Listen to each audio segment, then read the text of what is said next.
তাকে মনোবল, যেখানে থাকবে না কোনো অন্যায়, যেখানে থাকবে না কোনো দখলবাজ। তাই ভাইয়ের আমার, এই খুরশেদ ভাইয়ের পক্ষে আমি আপনাদের সাথে একমত হতে চাই।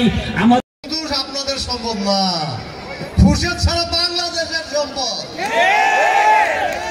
খুরশেদ এমন একজন নেতা যে বাংলাদেশের সম্পদ, সে যার বড় বড় বিএনপির সিনিয়র লিডারদের কাছে যেতে তার কোনো পারমিশন লাগে না। সেই নেতা সে। ঢাকাতে কোনো মিটিং মিছিল হলে, পল্টনে কোনো মিছিল মিটিং হলে তাকে প্রয়োজন হয়। তার মানে কি? তার মানে শুধু আমাদের সম্পদ নাও, সারা বাংলাদেশের সম্পদ।